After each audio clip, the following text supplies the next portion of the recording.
Some Isaac. Right? Hey, I'm all for it. I got hammered this past Tuesday. Did you? Hello, everyone. We're going to get started in about 2 minutes. All right, so get in a place where you want to be. All right? I'm not very good at So you have to study the book? You can read all you want, but Yeah. when the time comes, Yeah. Yeah. out. But you just remember the principle and everything, right? Yeah. Yeah, I would imagine that's tough. Hammer, I'm yeah. not one for lose anyway. I know. No, but this is hard.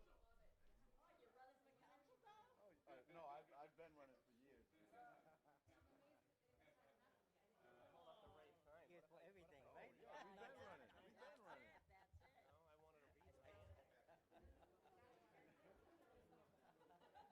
That's the hard part, when you're up there and Yeah, yeah.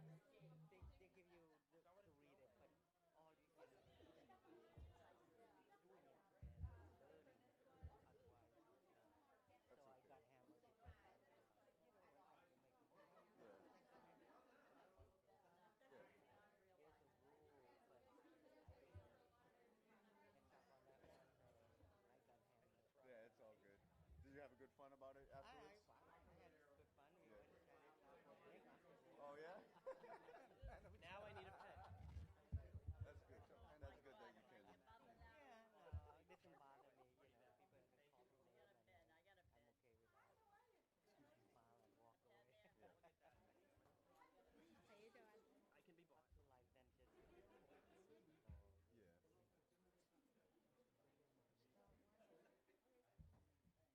Yeah. I like that it's a fictional studio. Oh yeah, don't keep it. He gave it to me.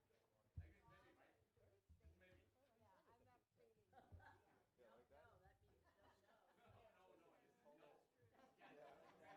No, that means don't know. On the other side? Yeah, I haven't seen. Yeah, I have a secret phone. How you doing, Councilman Newman?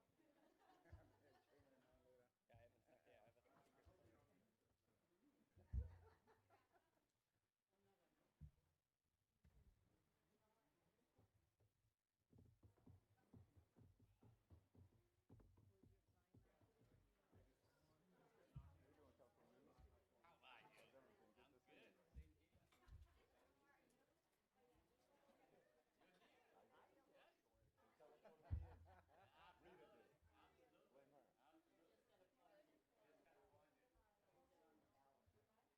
Last minute decision.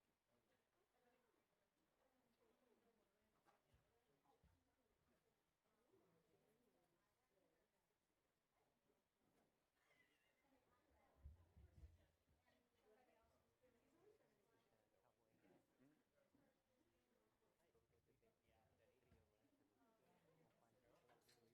I got a question though. All right, that was a long 2 minutes, I know, but we'll get on track. So thank you all for being here. I just wanted to get out first things first. Please, everyone, silence your phones so that we can turn our attention fully to our candidates and the questions. Oh, hi, Sherry. Hi. Oh, you're right there, yeah. Hi. Just in time, Sherry. All right. And then just wanted to let everybody know that the forum is being live streamed and recorded, so which is exciting. So you should be able to share this with folks who weren't able to come, and hopefully we have people watching right now. So my name is Darcy Boyer. I am a member of LEJA, or Lowell Education Justice Alliance. I have a child who is a sophomore at Lowell High School, and so this is very important for me and everybody here. So we're going to go over the guidelines and the rules for how the evening is going to go. I believe we're going to have that on the screen. So equal time, I'll read it out too, so sorry. So there's going to be equal time for all candidates. Each candidate will have the same amount of time to answer every question. Responses will be limited to 1 minute for the long-form open-ended questions. The quick round questions will be yes or no only without any opportunity to explain further. You should see your little, yep, you got them. Oh, wow, okay, this is getting complicated. No additional time will be given to elaborate on yes or no, or maybe, or no comment. Respectful dialogue. This forum is about ideas, not personal attacks. Candidates must speak respectfully about each other, their opponents, and community members. Stay on topic. Questions tonight are focused on Lowell, budget, transparency, and council, housing, and education. Answers should address the question directly and specifically. No interruptions, one candidate at a time. Only one candidate speaks at a time. Please do not interrupt, talk over, or heckle opponents. This is for all of us. Audience participation. Audience members are asked to remain quiet during the questions and responses. No cheering, clapping, or disruptions so we can hear every candidate clearly. Time will be provided at the end for community engagement if the format allows. Time limits will be enforced. Timekeepers. Timekeepers will signal when you have 30 seconds left, 10 seconds left, and the moderator will stop you if you continue beyond your time. This is to ensure fairness to everyone. And finally, opening and closing statements. Each candidate will have 1 minute for an opening statement before the questions and a final closing statement at the end of the forum. Sound okay? All right, great. So we're going to get started. First, we're going to have the opening statement, and for this particular one, we're going to go alphabetical. We'll mix it up, and hopefully Neela will explain how we're mixing it up when we get there, when it's time to answer the questions. So it looks like, Sherry, you're on for your 1 minute.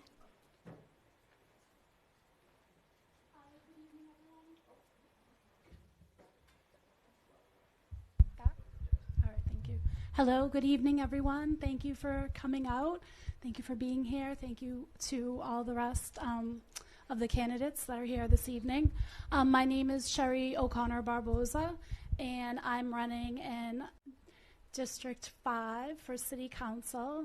And the reason that I am running and I'm here is for transparency.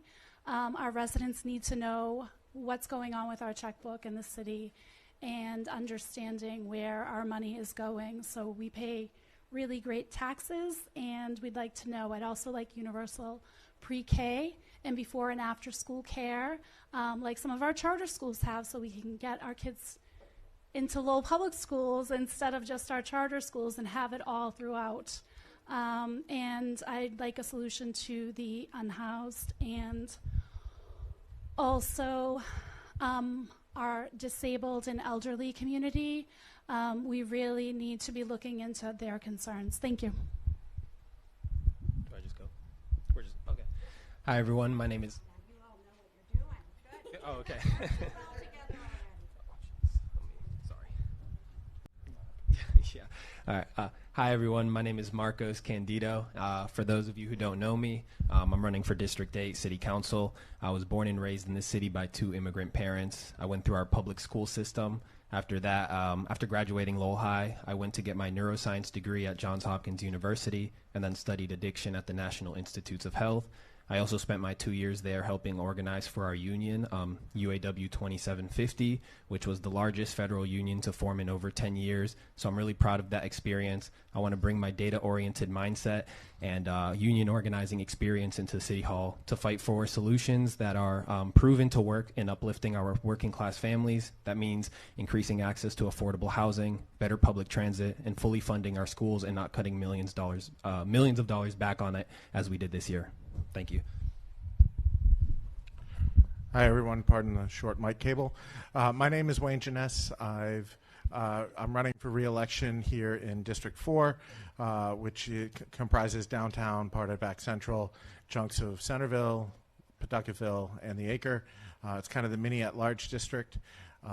My day job is working as an IT professional for a software company, so I bring kind of a data-oriented and systems mindset to the city's problems and trying to solve them and just uplift life for everyone here, residents, our businesses, and our students and our visitors. I love this city. I first moved here at the end of in 2005, and I've been a downtown resident since the end of 2009. I really enjoy the work. Thank you for that. I really enjoy the work that being on the council the opportunities being on the council has provided to me to make better connections to my community and everyone who works hard day in and day out to make Lowell a better place. So thank you.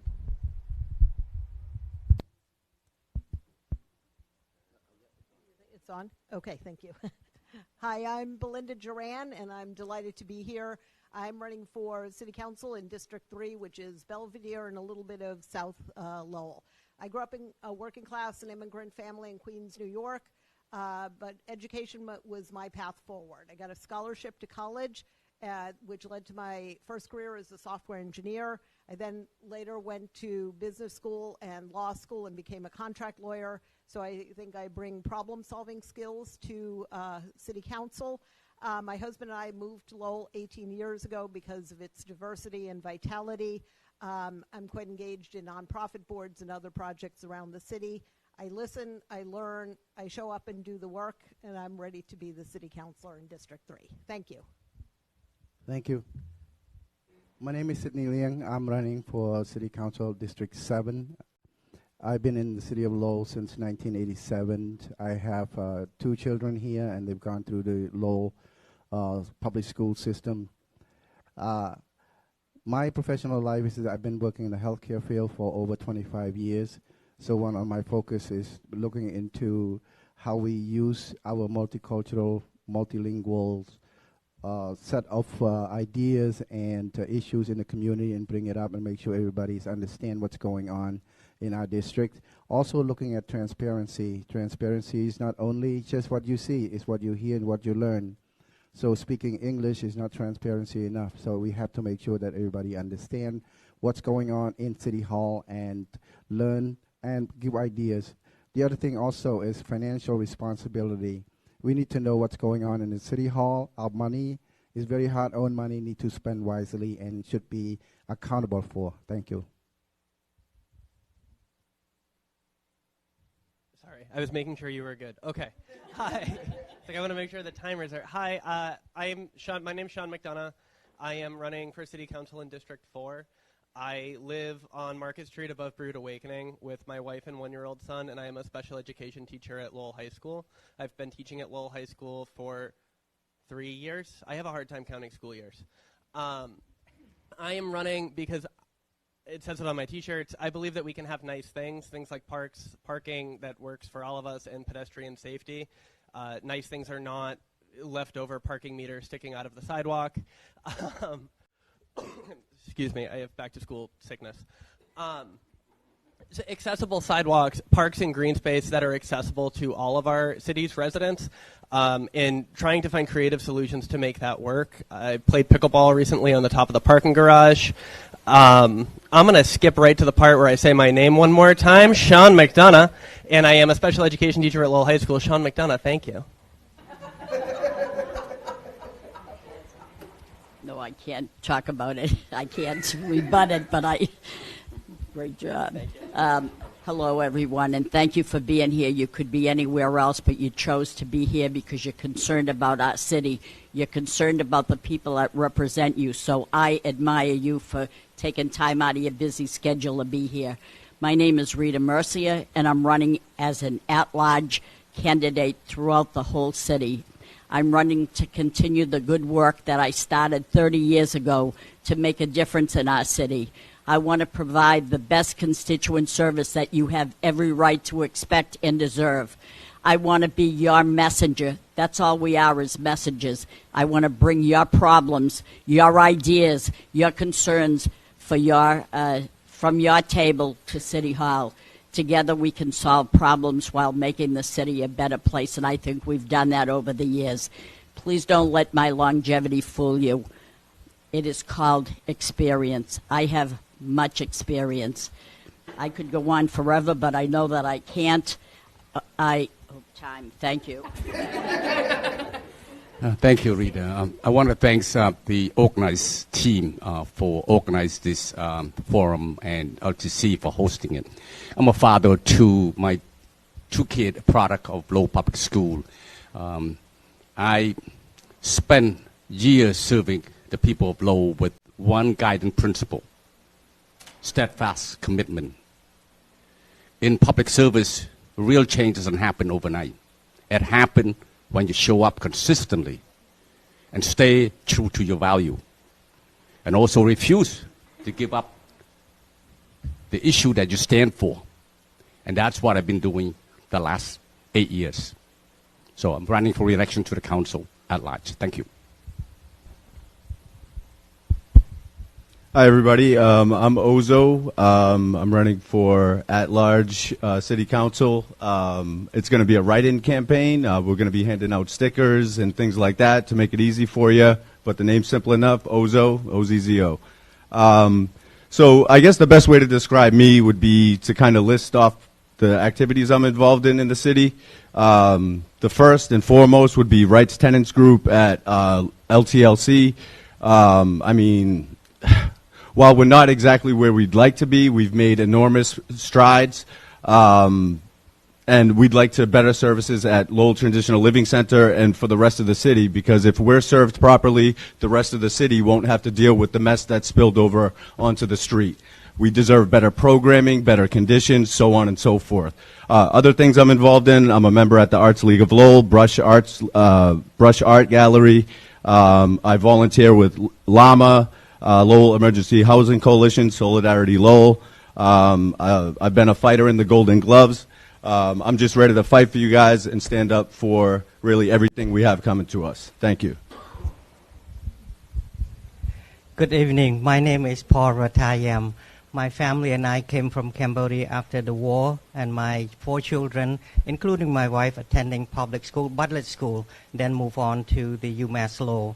I'm honored to serve you as a vice mayor and the city council represent District 7. Over the past 4 years, my colleague and I work hard to make Lowell, especially the Acre, a better place for family, businesses, and future generation. My guiding value is based on the word acre. A for affordable housing and infrastructure, C for community safety, quality of life, R for respect and honor our veterans and elders, E for economic development, education, and environmental stewardship. Together we can keep building a stronger, safer, and more sustainable and inclusive Lowell, 1 acre at a time. Thank you. Thank you all. Nice job. So one other important thing I should probably mention is the bathroom is right around the corner there, the back of the curtain there, in case anyone needs that. So we're going to move into the first long-form question. I'm going to turn it over to our moderator. We'll have a different moderator for each of the sections. Neela will introduce themselves and let you know what you're going to be doing. Hello, everyone. My name is Neela. So long-form questions, you each have a minute to answer these questions, and moderators will let you know who will be starting, and going forward, you just go down the line, just so that everyone has a chance to answer first. So the first question is, if you were to make one change to Lowell's budgetary priorities moving forward, what would it be? And we are starting with Wayne.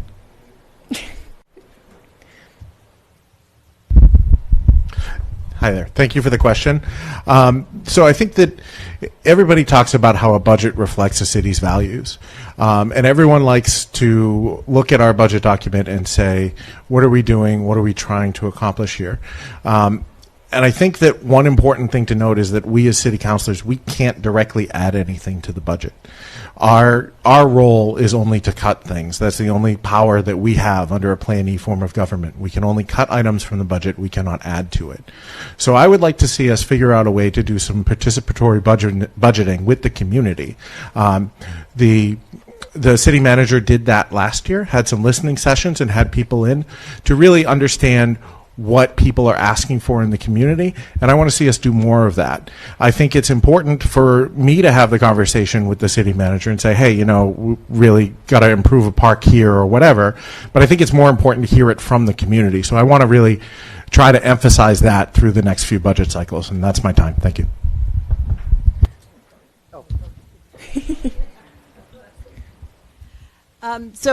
One of the things that I have heard from residents is that they want to.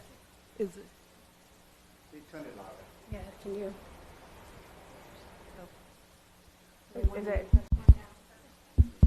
Okay. Is it gonna reach? Okay. Louder.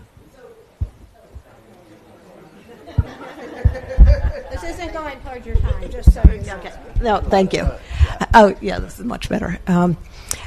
So many residents have asked how our tax dollars are being spent, and communication is one of the key things that I think we need to improve upon in terms of how residents get information from city council and city administration and how that information gets shared back. Part of it is understanding the budget because a 750-page document is not one that residents are going to read. So summarizing what year-over-year changes are in a way that's accessible to people is going to be important moving forward. And then we can all understand better where the priorities are, how money is being spent, and residents then will feel more enabled to bring forward where their priorities are, which will help us all come up with a better budget. So thank you. Thank you. Again, I just want to provide information to our community that our job mostly is just like a board of directors, and city manager will provide us with a budget and we can look over it and review it. But I do agree with Belinda, it's just like this thick, and it has to go into my Cambodian head and then just translate into an English one. So it's going to take even longer for me. But at the same time, I urge the community to voice their concern, their preference, and what they want. This is how important it is to get out and vote. And you just want to make sure come out and express your opinions. Otherwise, other people's opinion will matter more than you. The other thing I want to add also is that since I come from healthcare field, I want to focus a little bit more on mental health, maybe asking the city manager to look into a mental health clinician into the programs and house inside the city of Lowell. And this is something that I'm looking forward to. Thank you.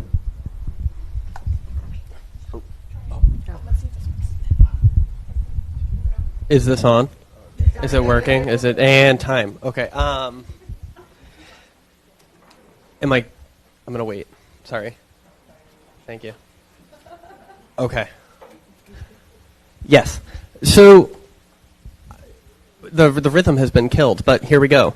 I would like to see the city prioritize budgeting and investing in the future of the city, which is a platitude of a way to say fully funding our schools, our public spaces, expanding our parks and public spaces, and making them more accessible, inviting, and like full of amenity that makes people want to use them. On fully funding schools, I understand that the city council can't pull out a checkbook and write it, but I'll say it right now. I think that when you look at the Chapter 70 reporting from the state, you'll see that Lowell, our most recent report says that Lowell funded Lowell Public Schools at 104%.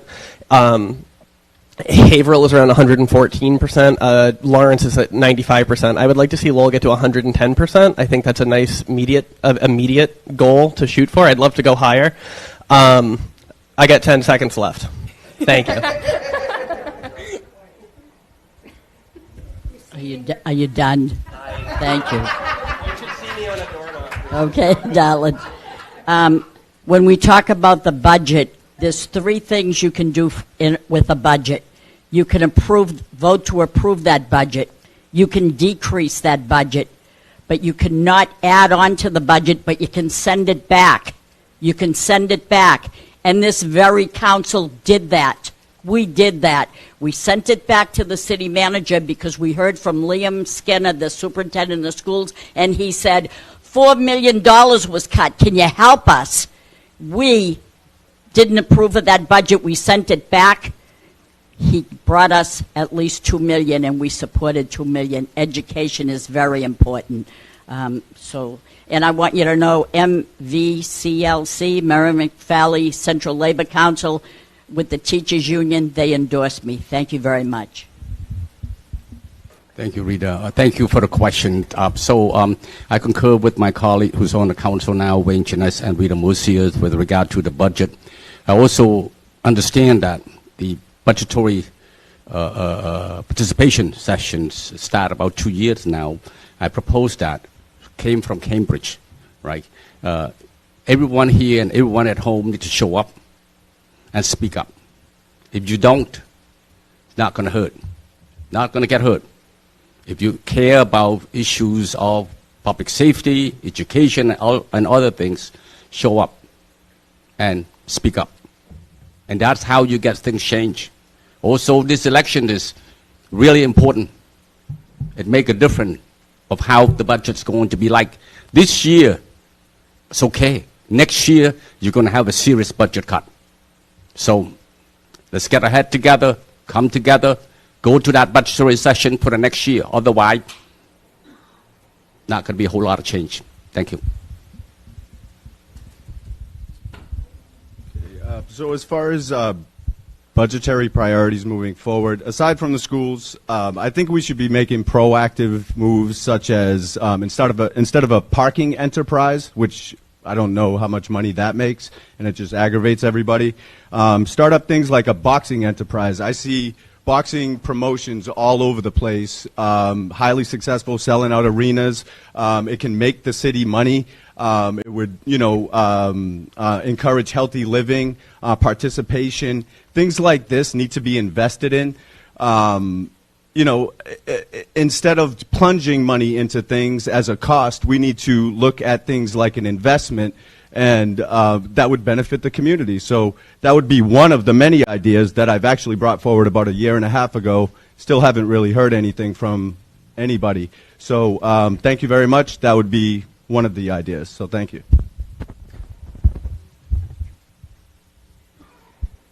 Thank you for the questions. And the law is a Plan E government, and we, the councillor, and I'm one of them too, of the 11, that we as in the companies, we are the board of directors, and we hired a CEO, which is a city manager, and we hired a CFO. They put together the budget for us to review, and I can sympathize with the resident who cannot really understand the budget, including myself. But the difference is that I had an opportunity to ask our city CFO to see what line item is all of this about.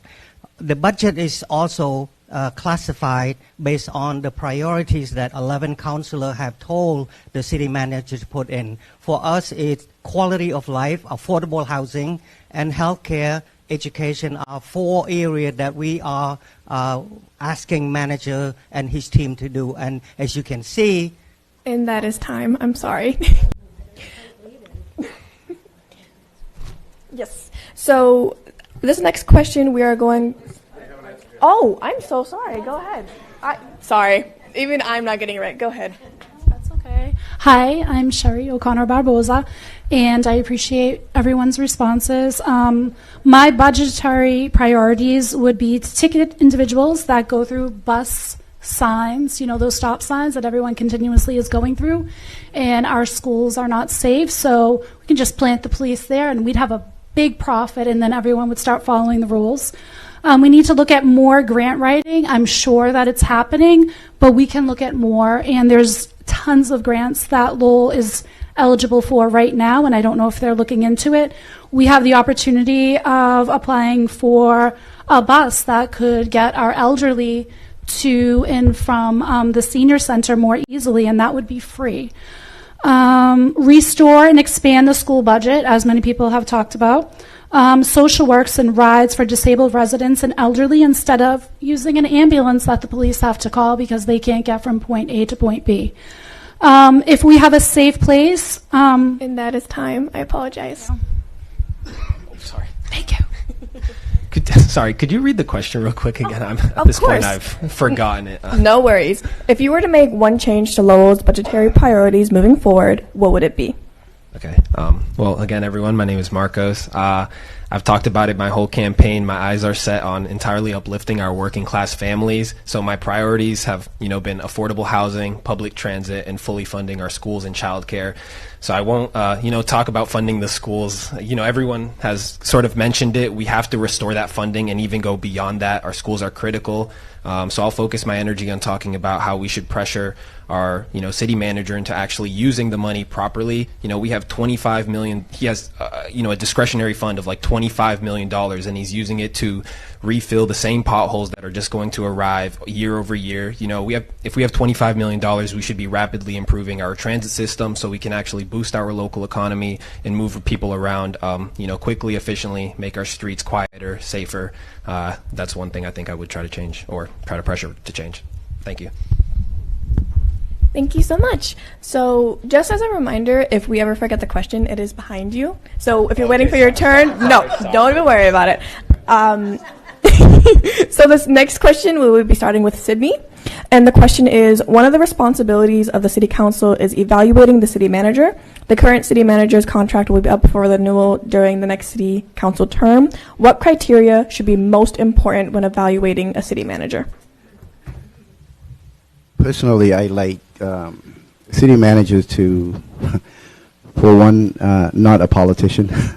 Maybe somebody who's a business person that can look into improving the city in all corner of the city. Of course, I think City Manager Golden has been doing a really great job in terms of according to what he planned it to do. So I don't have an objection on that, but I would like to also looking into him and his team going out into the community and communicate and converse with the community some more. There's a lot of hidden issues in the community that his teams should be going out and dig it up so that we can improve the quality of life in all corners of the city. Thank you.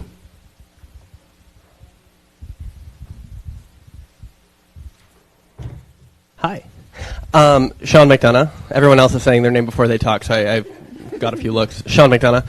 I think that when evaluating the city manager, one, the current city manager is doing a good job, right?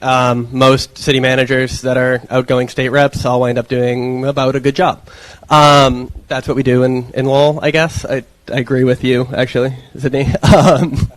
What I would like to see as a move for the city of Lowell to say something that Jack is furiously shaking his head no at me for, I think that it's time for all of us to have some participation in evaluating the city manager, and I think that one way to do that would be to move for a charter review on a municipal election ballot and form a committee that would then take a look at the city's charter and decide if something like actually letting a popular election for a mayor be a binding referendum. It wouldn't be a binding referendum anymore. We would actually get a say in who runs our city. Thank you. Sean McDonough. Rita Mercia. I just want to say that when we look on the qualities of a city manager, to me, it's a very, very important, number one, communication. What you know, I want to know. I want this council to be on the same page, and this city manager does that. A city manager is only as good as those that he surrounds himself with. He's got a dynamite crew. He's got Sean Machado, that poor bugger. I could have 30 motions on the agenda every single week, but I call that man and I say, I need this done, I need that done. I had a woman here in the neighborhood meeting, downtown neighborhood meeting. She wanted a loading dock sign on a building. I got the sign man to make one. He's going to give it to me tomorrow. I'm going to try to find that lady and give it to her. I could go on about the city manager. He's doing a tremendous job, and you wouldn't really know that unless you're there. Thank you. Thank you, Rita. Thank you for the question.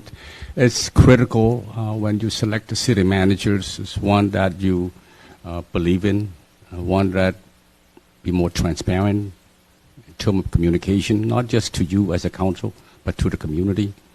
Also one that recognize and see the diversity of the city and making sure that the people that serve the city reflective of the community. All the department, not just one, all the department, you have 2/3 of Asian American live in the city of Lowell. But you look at the force, police, fire, DPW, and so on, does not reflective of the community that we serve. I understand changes take time. I'm here. I'll continue to be here to see that change happen. With all your help and the help of, going forward, I apologize. we'll make that happen. Thank you. Thank you, Councilman Noon. So the criteria that's most important for evaluating a city manager to me would be to listen to the constituents' input. I'll just say, when me and my friends go there, he just seems to speak down to us, like the good old boys club and whatnot. I know he's doing his job, but okay, this is how I would hold him accountable, and not just him, but any city manager, is to have 30 updates on every single motion that goes to his desk every 30 days and to be posted on the city website so that anybody who brings it forward knows where it is. If it's no movement, it's no movement, and that's okay. At least we know where it is. I brought, again, the boxing gym up a year and a half ago. I don't know. I've checked with him personally. I've reached out several times. Nothing. So it would really help if motions that are passed, if the citizenry would know what the heck is going on with them and not have to bring it forward again. Thank you. Thank you very much. When we hired someone, we have a job description. I'm in my real estate business, so before I hired an agent, I have a job description. And then in the job description, qualification and all of that. And then what we do is we evaluate it based on what we set forth. For all the councillor, we have that criteria, and we evaluating on his accomplishment. And I, for once, can say he has done a really good job as a city manager, listening to all the councillor who represent district, including myself. He got in the car with me. I show him what need to be done, and he took care of the neighborhoods, the street, the sidewalk, all of that. That was put up to him. So that's my way to evaluating the city manager, and all of us do the same thing. We have a criteria we evaluate him by, and the score. Thank you.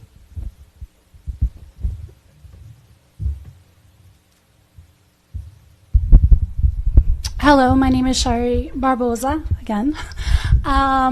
In regards to evaluating the city manager, the first thing that I would do on a motion would be to open all of the accounts so that everyone can see them, so we can have like see-through, that they have at the state level. I don't really know everything that he's doing because there's no transparency. I don't feel that transparency. I'd like to know, who paid for the trip to Geneva. I'd like that, just right out there in part of the transparency. So to evaluate the city manager, all of that transparency needs to be there, because the residents are the ones who are voting us in, but yet it seems like the city manager is controlling things, and we pay the taxes, and whether we rent or we own, and I need that transparency to give that report card. Thank you. Well, I'll concur with what Sean said earlier. I think first we should be electing a strong mayor and not appointing one. And a couple points. I mean, if this is the same city manager that put forth a budget that took $4 million away from our school, he's not doing good in my head. If this is the same city manager who's pro-developer, anti-affordable housing, he's not doing good in my head.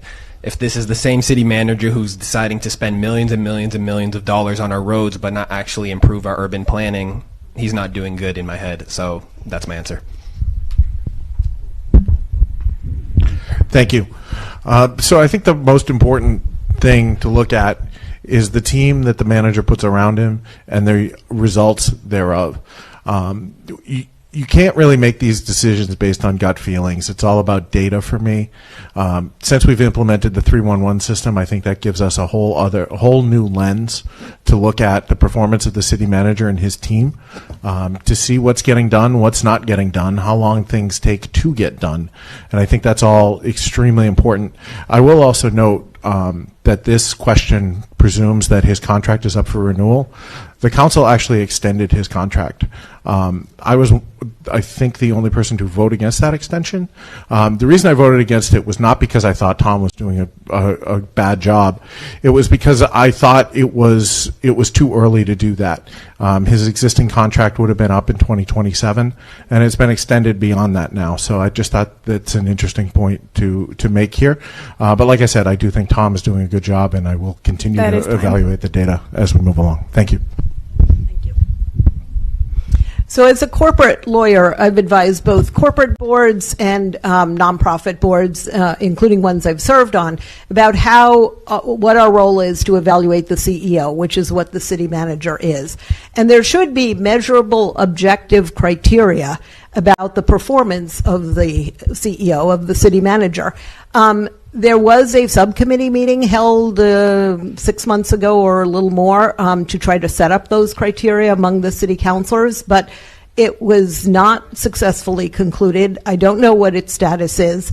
And it is, I think, it is the obligation of the city council to have those criteria, to negotiate those criteria if necessary with the city manager, both as part of his or her contract, but also because of our obligations to residents to make sure that we are in a transparent manner evaluating the manager. And we can learn some lessons about how Cambridge has done it.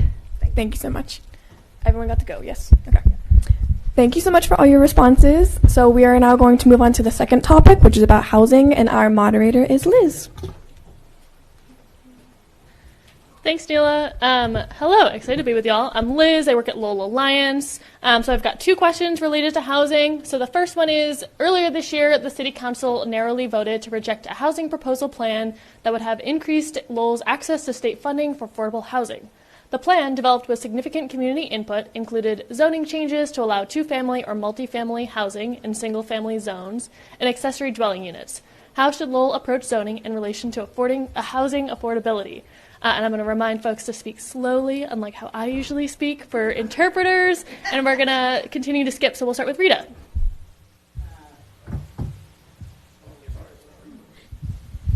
That's okay. Thank you very much. I know what you're saying, and I was one that didn't vote for the housing plan for the simple reason that I want to preserve the character of the neighborhoods. I thought it was unfair to, build a house on the back of a piece of property that's probably not big enough for that. And I'm sure that the public, if they took it to the voting polls, wouldn't support it either. But I know that we need housing in the city, but I think that we have quite a bit. 230, which is part 230, which is part of 218, 16 Pearl Street. There's 37 market rate units. 484 Market Street, 17 units. Mass Mills, Phase 4, Suffolk Place, 33 units. Lowell Housing Authority, Merrimack Development, 118 new units. HDIP tax credits were awarded to 2 projects. Hildreth Building, 50 units at a cost of $2.5. That is time. Thank you. I'm sorry. Thank you for the question, Liz. So I vote to support the housing production plan because it took many years. It took over $100,000 to pay a consultant, those almost 2 years. A lot of manpower, a lot of resident and people input. It's just a roadmap. The housing production plan, NIMCOG actually was the driving behind this housing production. I want to bring that back and to have more discussion on it because I don't think the city staff do a good job in explaining the importance of housing production plan so you know where you're at and where you're going ahead. The zoning change too is that it's not going to, by approving the housing production plan does not mean that you change the zoning. right? You eliminated the planning and the zoning board in terms of input into how things should be going. So I like to bring that back so that we have some roadmap, some direction to go with housing production plan. So thank you. Thank you, Councilor Noon. I'm not an expert on this topic, but I would open it up to be more inclusive. I've heard councilors refer to, I don't want two-story buildings in Belvedere and this and that. They really don't want a certain type of person in their neighborhood. NIMBY, I'm not very well versed on this, but I would open it up to be more inclusive in any way, shape, or form that I could. I would rely on the experts to provide me with these solutions, and I would take full advantage of them. But again, I'm sorry, I'm not an expert on this topic. But thank you. Thank you. As chair of the Housing Subcommittee, Councilor Noon and I fight to move forward and approve the ADU because I represent District 7. All of us are immigrants coming from somewhere, and we have a lot of large families. So if ADU pass would allow us to have legal basement for our family, for our children who return from school. But again, I'm one of the a few councillors who voted. The City of Lowell have done a good job in developing more affordable housing, contrary to what I've said so far. We have the Acre Crossing, 32 condos. We have Suffolk Place, 33 income restricted condos coming up. And then 555, 27 it's recovery home that by CBA. And then we also have more at 733, 52 apartment, 733 Broadway Street, 52 apartment that come online.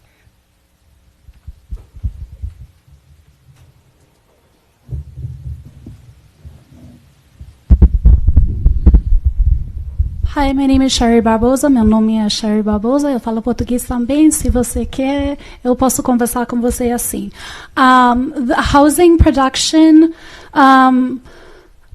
we're overcrowded in certain areas that have no parking. I was on Central Street. Someone just bought a 3-family home, and she can only put up one plaque. And she's like, where is everyone else supposed to park? Parking is an issue. We need to strategically have parking available wherever we're putting in more housing. So we have to have a solid plan which goes hand in hand with proper transportation. And our transportation system right now does not work. Even if it's free, it does not work. People are not using it. The other thing is that I myself have a daughter who's autistic. She's 27. I just took her home from residential, and I need to make an addition to my house. So I am for ADUs because I need to make one in my own home. And I'm part of the community. I've had immigrant family living with me for Thank you. Ever. Thank you. Hi. So I think the housing production plan is critical to our city. I think rejecting it is a major error in our city council. I think if we're talking about the character of our neighborhoods, the character of our neighborhoods as they are now is killing our communities.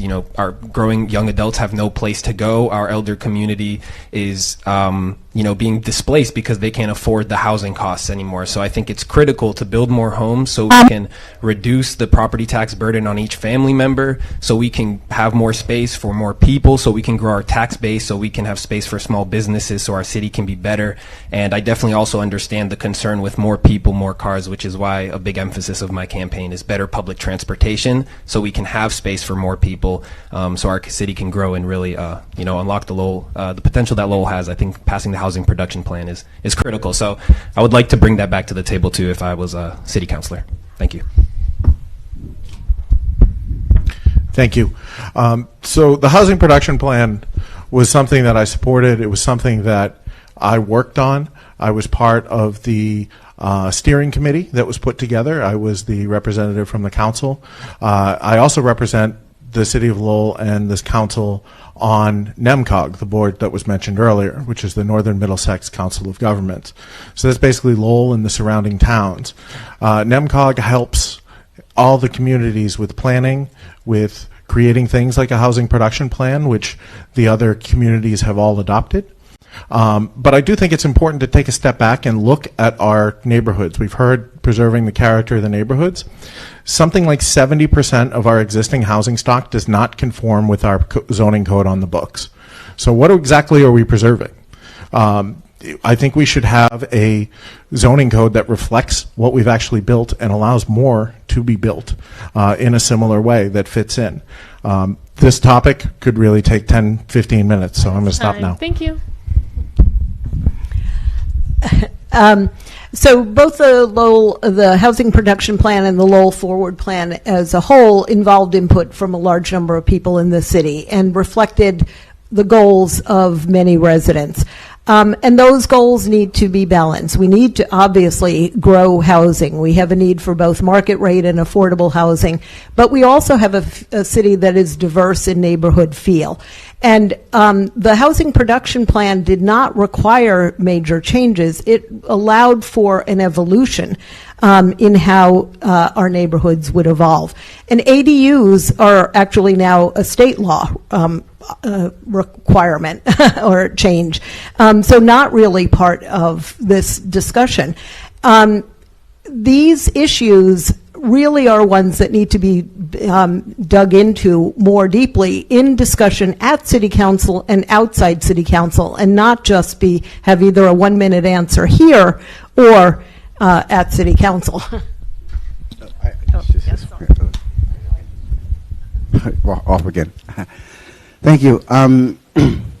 Well, sitting here, I guess I listened to all 8 of them, and you can feel how I feel right now. It's congested.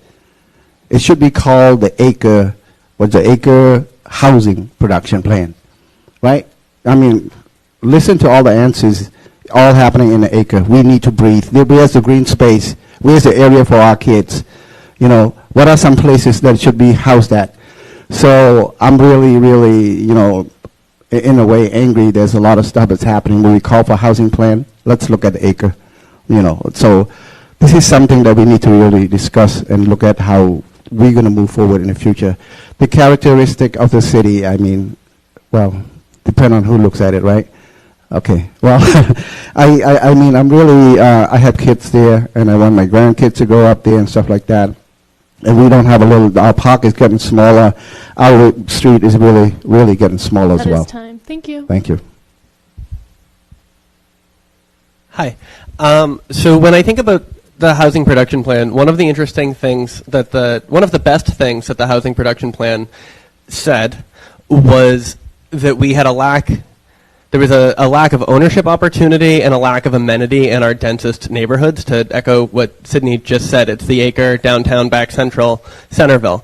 When I think about preserving the character of a neighborhood, I think about the Apple Orchard development in Centerville and how that absolutely did not preserve the character of the neighborhood. It's not about how many people live in a building. It's about what that building comes at the cost of, and that when we're building housing, and we need to build more housing, that we are effectively using zoning requirements like adding green space requirements onto new developments, especially in our densest neighborhoods, to make sure that we're not just building a place to sleep, but that we're building a neighborhood and a community that you can live in and raise a family in and play basketball time.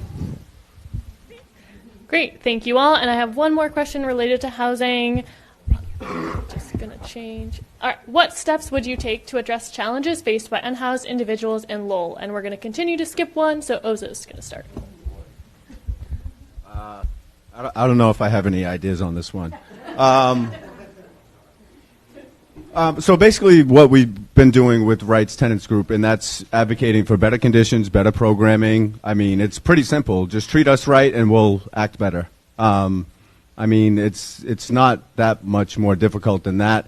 I mean, we just need better than people. Again, it won't spill out onto the street. As far as all this, the new like VinFen, that program and things like that, it's still putting somebody in a locked facility. Okay, we need independence to get better. You do not necessarily get better in that type of setting. You need your own space to get better. At least I did. I'll just put it that way. A little unprepared, but thank you very much for listening.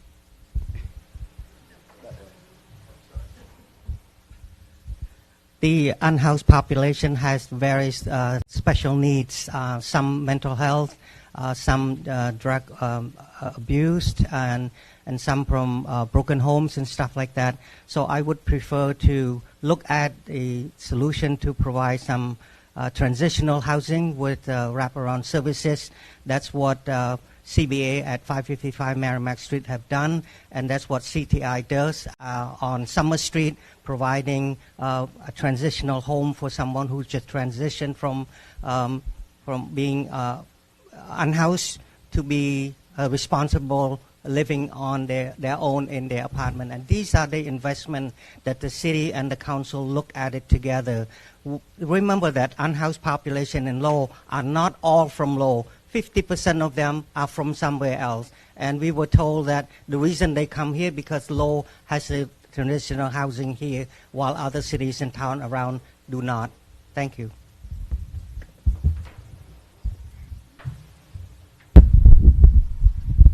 Hi, thank you. My name is Sherry Barboza. The key step that we need is rapid rehousing. Once someone ends up on the street, multiple things can happen, and we really need to try to house people immediately. We also need social services, not just police. Picking people up. We need social services that actually follow an individual, not just address the needs right here, right now, give them food. And we need to have long-term planning for all of this to actually happen and not just talk about it a million times at a city council meeting. Thank you. It's a pretty big question. I mean, I would first want to spend my time sort of rejecting what the city council has been doing over the last couple of years when talking about our relationship with our our homeless community members. I mean, these are our community members, not an invasive species of people trying to take down our city. They are struggling and they need help. They don't need cops chasing them from park to park. They, as Sherry said, housing first. You need to rapidly rehouse our unhoused community members so we can get them on the right track. We need to improve our addiction services, not jump on the gun and start banning every possible solution that can help our homeless community members that are facing addiction, and they do at a higher rate. They just have to be treated with dignity. They're humans who are struggling. They're not doing this on purpose, I think. So if we can keep that in mind and allow that to lead our policy making decisions, I think that's critical. Thank you.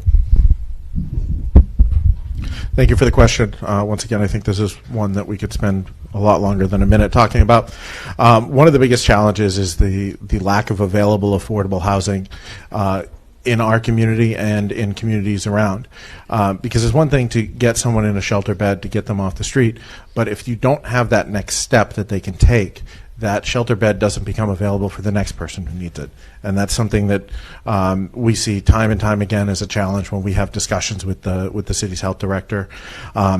We need to look at implementing more day services in Lowell. Right now, the folks who are tenants of the shelter, they're there overnight, and then in the morning they're forced to leave the shelter. They have nowhere to go.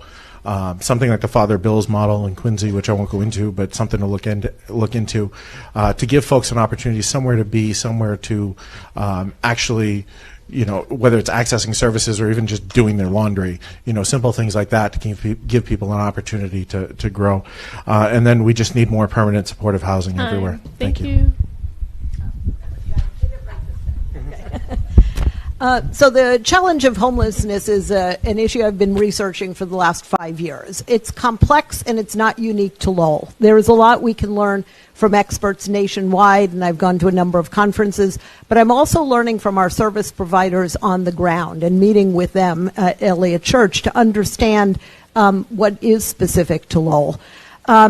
And one thing I've learned is that, obviously there is an intersection but not a complete overlap between homelessness and mental health and substance use disorders. The drugs that are on the street now are much more powerful than have been seen, 20 years ago. So the solutions are likely going to have to differ.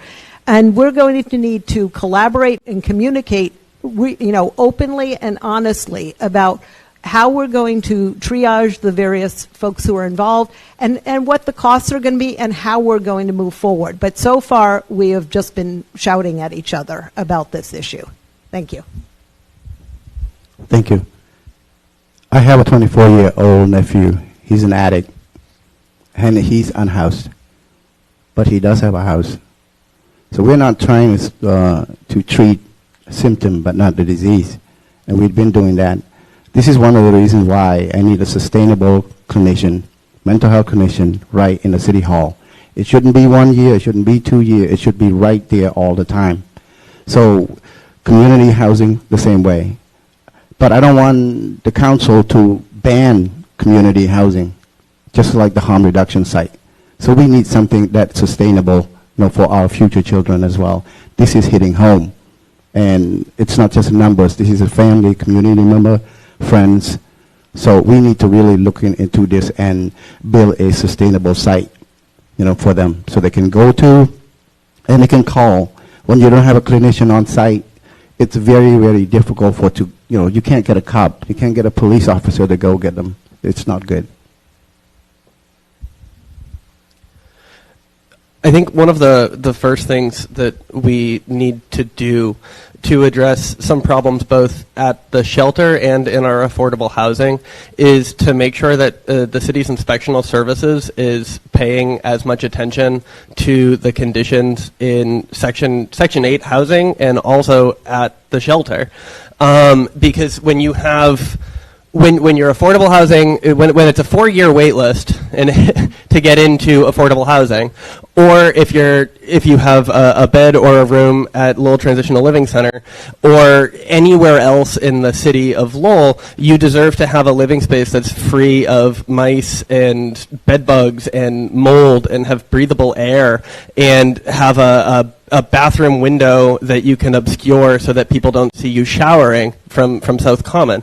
So yeah, no, that's the first thing that I would suggest. That's the first thing that I would demand, and that is what almost everybody that I've talked to living... Okay, I'm at time. I will just say that, as someone else said, this is a very complex issue. Anybody on this panel that thinks that they're going to eliminate, and someone has said that, they will become a city councilor and eliminate homelessness. No, you won't. Don't lie. Homelessness is a very issue where there are people that no matter what you do for them, they don't admit that they have a problem. They have no problem. You cannot put them into a housing. They don't want to go. There are many types of homeless people. There's the working poor. They need housing. There's mentally ill. Do you want them living next door to your grandmother? I don't. I want them to be supervised and given their medication so they can be functioning individuals. There's many things to talk about on this. I am on the president of the board of the Friend of the veterans, and we. That is time. Thank you. Thank you for the question. Homelessness or unhoused individual is a very complex issue. There's many reasons, as some of my colleagues stated, or some of the panel stated. It's involved a lot of things. Affordable housing is one of them. You have individuals and families who cannot afford housing. And the cities and the state has allocated a lot of money. We as a city, from just CPA alone, Community Preservation Act alone, spend $2.2 million to create over 200 affordable housing units for families and individuals. These issues of affordable housing or homeless populations is one that take all of us. Lowell is not unique. Take all of us working together, pointing finger at each other is not going to solve the issue. That is time. Thank you. All right, fantastic. Thanks, y'all. We're going to turn it over to the lightning round, and Neela's going to ask some quick yes or no questions. Ready. Get your paddles ready. Hello, everyone. So just a reminder, You know what? You guys look like you're ready already. Okay. So just a reminder, yes, no, yeah. All right, here we go. Are we ready?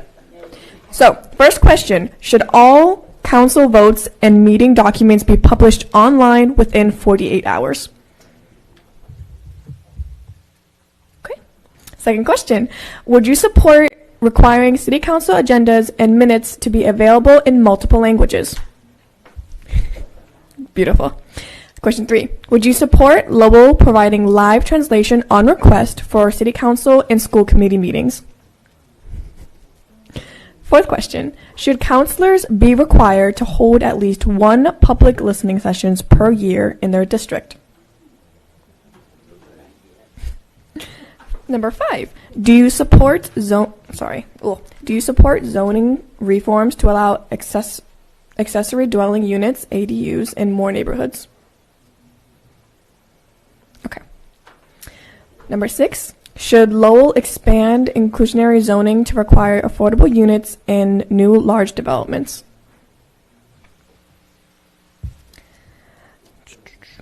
Should Lowell...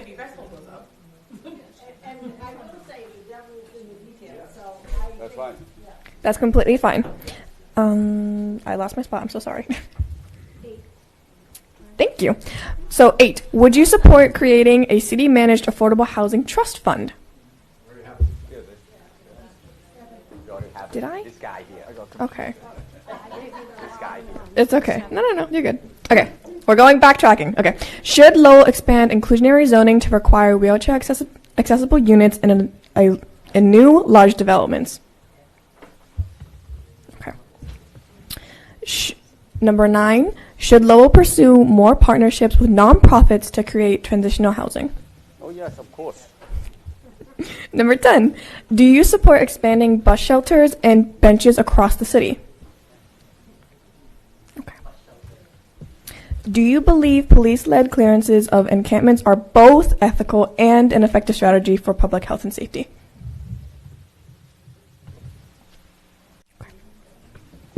Do you believe planning for climate change and sustainability should be a consideration in all development for plans of Lowell? Okay. Should Lowell create policies to encourage commercial landlords to make properties more accessible to those with disabilities? Should Lowell commit to fixing potholes within 30 days of a service request? Okay. Do you support increasing staffing for trash pickup and park maintenance before approving new developments? Oh, I'm sorry. Okay. We got to slow it down just a little bit for interpretation. My bad. Okay. 16. Should the city prioritize tree planting and green space investments in all neighborhoods? Okay. Do you support participatory budgeting, which allows residents to vote directly on specific city projects? Beautiful. Okay. Should Lowell build more protected bike lanes downtown? And I believe that is the end of our first lightning round. Thank you so much. And I'm going... So we're going on to our third topic, and I'm going to introduce Monica.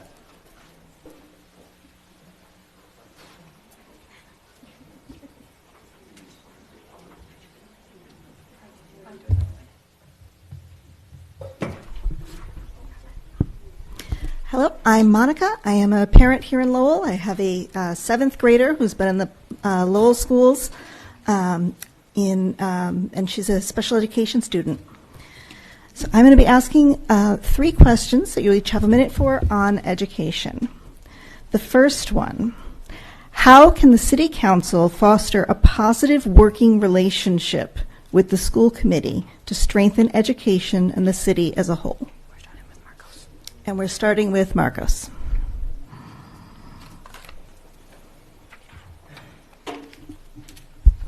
Well, I think there's a clear example of how we can begin, amending this relationship and improving it is by listening to the school committee when it asks for, a certain amount of money. I think when, the superintendent, Liam Skinner, is saying you need this amount of money for our school to operate, I think our city should be doing everything in our power to make sure that that funding comes through. Education is critical. It's how you create outstanding citizens. It's how you set up our city for a brighter future. So I think, when a school committee, when the superintendent is saying we need a certain budget, I think our city should be prioritizing that as much as possible, even when, money is down a little bit. Thank you for the question. When this came up, or when the budget scenario came up a few months ago, I was very vocal with the fact that I believe that this kind of collaboration begins at the top. The city manager and the superintendent of schools should be working hand in hand, not just developing budgets, but especially developing budgets. But it also extends down to things that some of my other colleagues have proposed, such as a joint facilities department between the schools and the city. There are opportunities here to work together.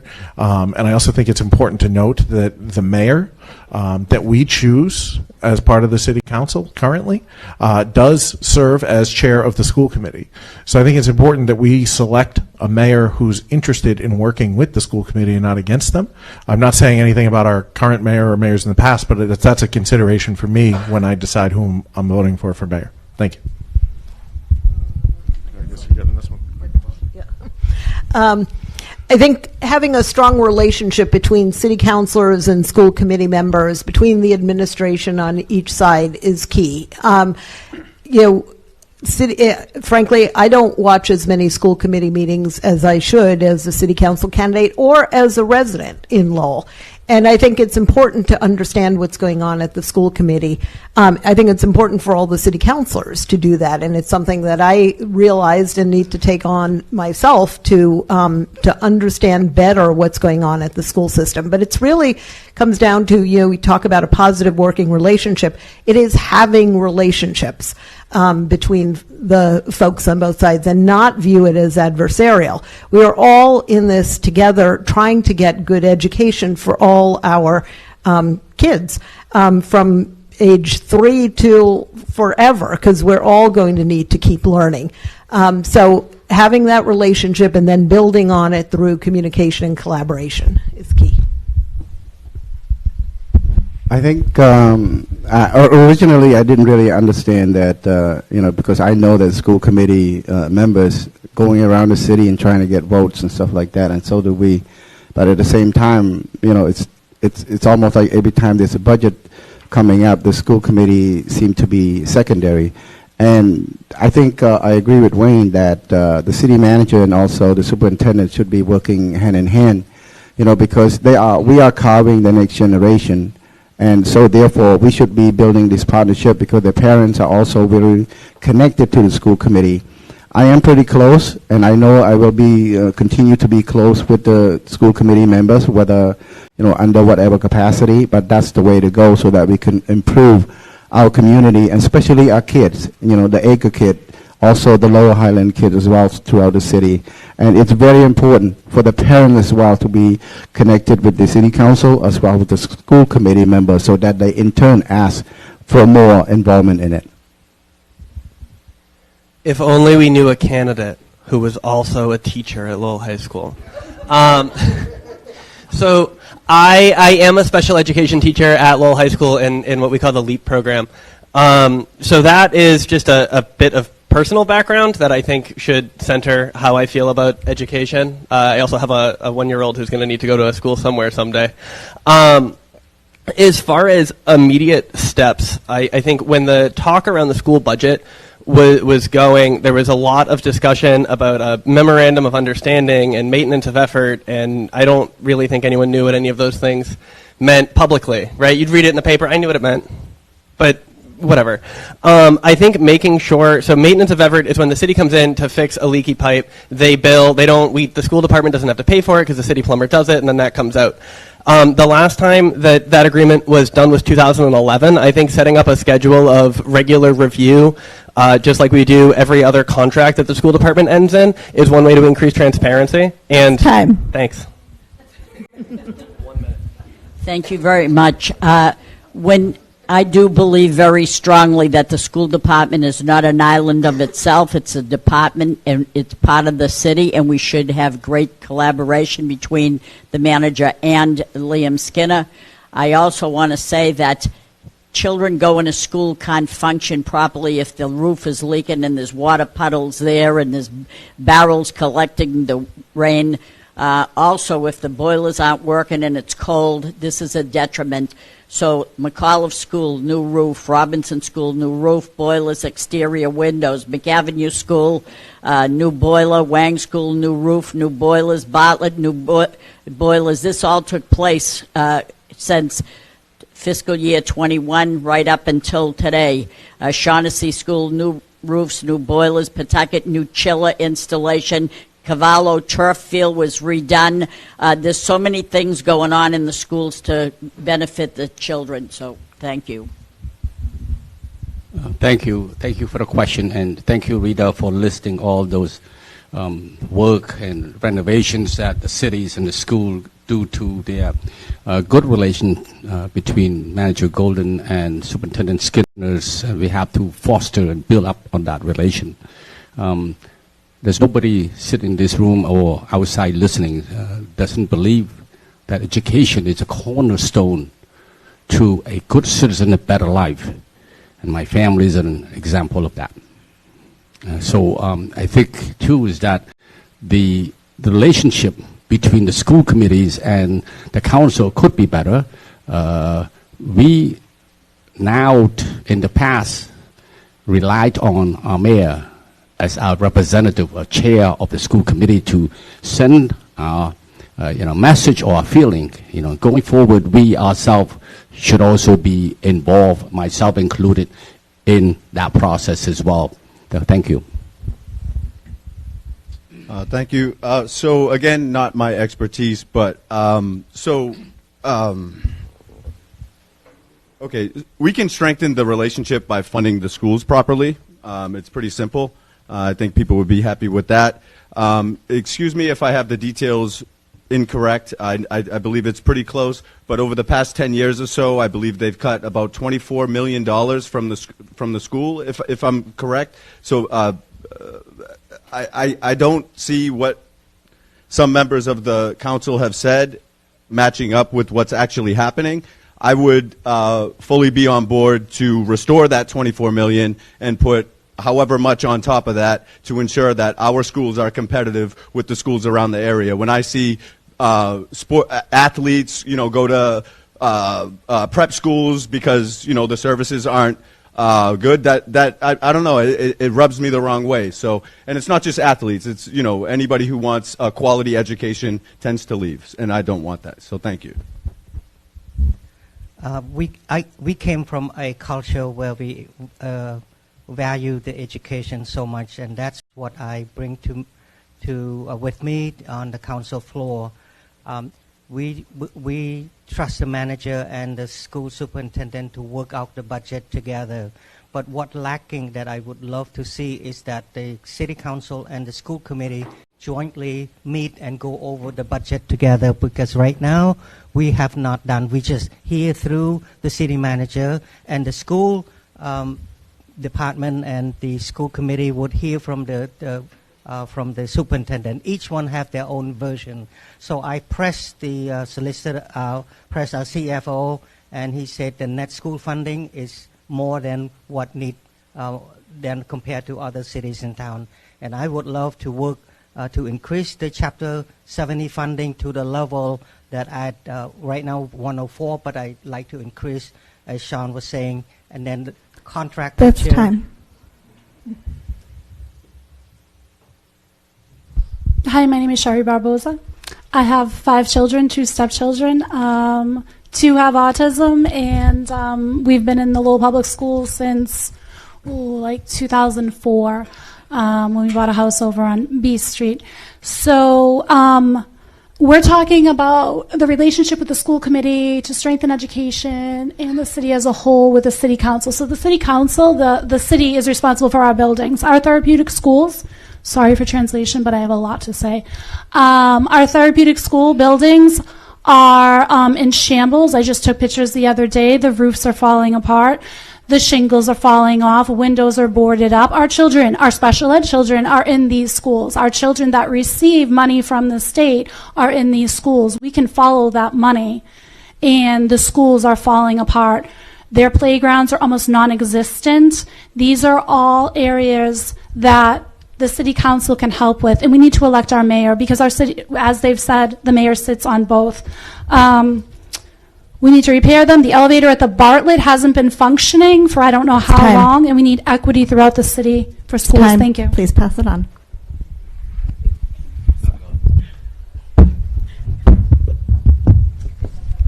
Oh, sorry, I forgot where we started. All right, so the next question. The current federal administration has made a priority of dismantling long-standing educational protections for immigrant, transgender, and disabled students. They have threatened public schools that value diversity, anti-racism, and equity, values that Lowell Public Schools have repeatedly affirmed. What should the City Council's role be in protecting the rights of our students? And we're going to be starting with Belinda. So my husband and I chose to live in Lowell because we love Lowell's diversity and vitality. And that is fundamental to who we are as a city. It is part of our culture, and it is a culture that we have to keep reaffirming daily in the city. The city council clearly, through messages to the city administration, messages to the community, can reaffirm this and our protection of everybody in the city. We will clearly need to ensure that our police force doesn't interact closely with ICE except for true criminal situations. But beyond that, I'm not sure exactly what kind of specific ideas there are to, on the ground to protect folks. And actually, That's this time. is why a minute is not enough.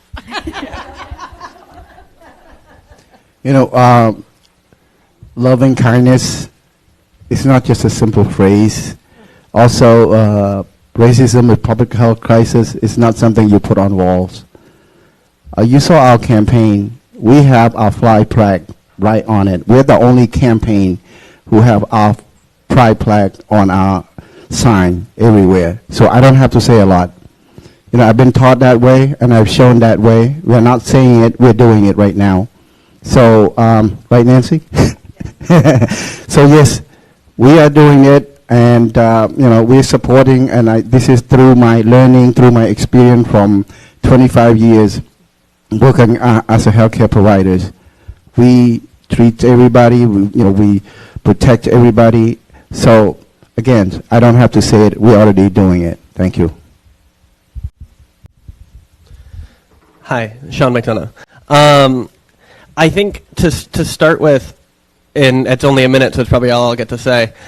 I'm deeply upset. I don't know how to say it nicely about ICE presence, especially close to Lowell High School. So I have students coming in to my class. I have students going into my wife's class. There are kids in the hallways and kids on the tennis team, and who are walking down streets, like on Bridge Street by the CVS, just past the CVS, that has had ICE at it seemingly multiple days a week for months now. And so we have kids coming in, and they're literally crying, they're upset, they have to change how they're going to walk home, they're nervous about their parents, and we also don't have an effective way for those kids to get home because our kids are reliant on the LRTA. So I'm at 10 seconds, but what can the city council do? Great question, but it's wrong. So yeah, sorry. 10 seconds. Thank you very much. I just wanted to say that this city council was very instrumental in creating DEA, and the city manager appointed Belle Dominguez. She's our DEI officer. diversity, equity, and inclusion. She does a tremendous job, and I'm sure if anybody had a problem with a discriminated issue or whatever, to contact her, she would be on it like white on rice. It's unbelievable. Also, as far as disability students, we have a disability commission, and they receive money from the violations that occur with people parking in handicapped parking spots, and they're not eligible to do that. They get about $20,000 each year, and they put that money to create playgrounds that are for disabled children. So to say there's none in the city of Lowell, or maybe there should be more, but there's quite a few. That's time. Sorry. So the question, what should the city council role be in protecting the right of our student and resident? I believe that the school administration has a policy not allowing ICE in the building. The police department also have a policy not to assist or working with ICE on immigration issue. But still, ICE still come to the street of Lowell, come like a gangster. As a former victim witness advocate with the district attorney office, and as a board member and hearing examiners of the Sex Offender Registry Board, I support everything we can do on public safety. But what we have seen from ICE and from the administration, the Trump administration, is not about public safety. It's about political theater. It's about political power. It's about an attempt to intimidate our immigrant community. I would not support that. Thank you, everybody. Ozo. So what I would do is stand up to the bully. I mean, we all know this administration's antics are completely out of control. I haven't really seen anybody really being outspoken on the council in particular. Honestly, I don't blame them per se, because you don't kind of want to attract this person's ire, I suppose. But I'll tell you what doesn't protect our kids or anybody else in the city. I've heard from somebody on that DEI subcommittee, and she said they never met, not once, and the subcommittee has been eliminated. So I would vote, or I would bring up for a vote to restore that subcommittee and make it an actionable committee with all different types of initiatives and whatnot. I mean, eliminating that program does not state that you stand for those ideals. So that's what I would do. Thank you. Thank you for the questions. The federal government has the power over cities and towns, even the state, and Trump threatened to send the troop to Washington and Portland and all of that. So for us as a counselor, what we can do, we can ensure that our transgender student and individuals' right. And for me as a counselor, I'm not just put it on my campaign sign, but I practice it. I participate and welcome the Pride Parade and the flag raising at the City Hall. Also welcome and talk to students who identify themselves as transgender students and say that we are proud of you. Well, you know, that's what my daughter say, you know, don't hate, appreciate. So that's what the motto I'm also practicing. Also, we want to ensure that the student multicultural education is honored in our city and in our public school.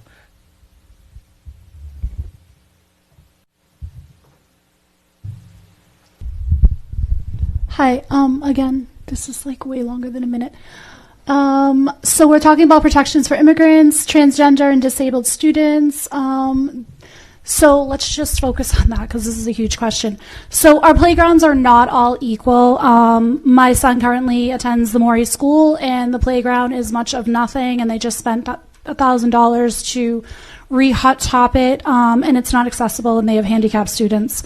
$5,000 of the Disability Commission's money, of the supposed $20,000, goes towards interpretation, so ASL, so 5,000 just right off that budget is gone. So that's what that goes towards.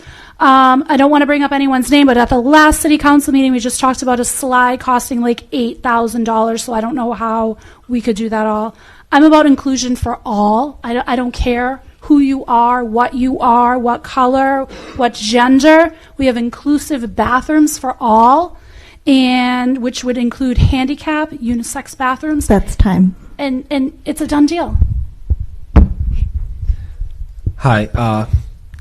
Yeah, it's a little loaded question, but I think there's a lot our city can do. I think for one, our city can be expanding the team we have, trying to push back against any efforts to attack any of our minoritized communities. Look, our police department for the last couple of years has over 20 vacant positions. I think we should actually, put those to areas like maybe more lawyers to fight against any incursion on our rights on any of our community members.